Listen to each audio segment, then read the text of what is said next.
let's wrap it up and let's talk about your work. What do you have going on right now? What do you have coming out?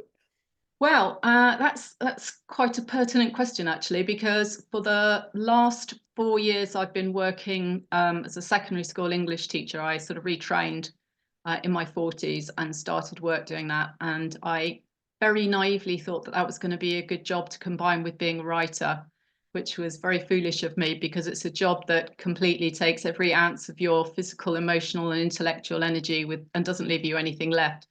So what I've actually done is I'm currently in a kind of very late in life gap year. And I'm taking this year to really focus on my writing. So I'm working on some short stories, and well, it turns out I'm working on 2 novels as well. So I'm hoping to really get some writing done this year, and then I'll probably be looking for another job at the end of that at the moment. Yeah. So yes, you've caught me in a kind of in a writing moment.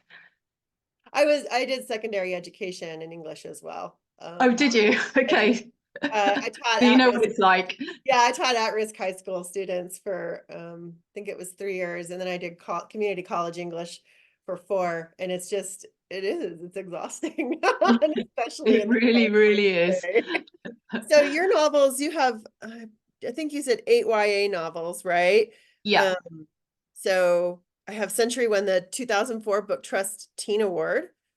Um, and the Dracula Society Children of the Night Award for Best Gothic Novel. That's super neat.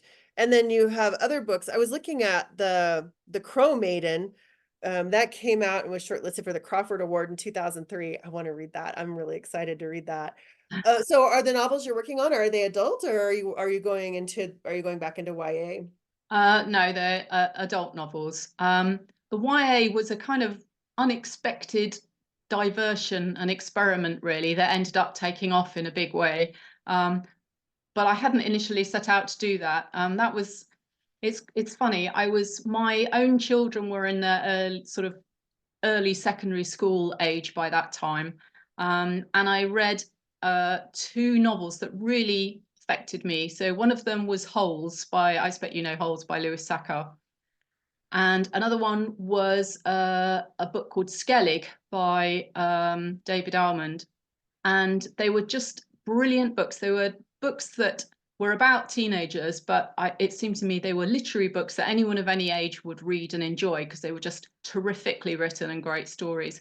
And I thought at that time, well, if this is the kind of novel that's being published for young people, then I might just have a go at one of those. So just as a kind of experiment, really, I wrote the book that became Century, and after having gone through the usual years and years of struggling to find an agent and, thing that, most writers go through, the first agent I sent Century to picked it up, astonishingly. And then she sent it to Simon and Schuster UK, and they published it. And, that was amazing. And Century did really well, and uh, won the awards and got, published in lots of languages. And I had my 15 minutes of writerly fame.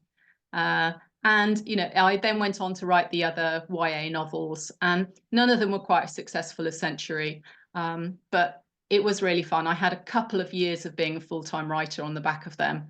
But yes, after 8, that was I had 8, and that was the last ones. And since then, I've been, still writing, mostly short stories. And then, yes, about to launch on my new novels, as I've currently mentioned. Congratulations, that's wonderful.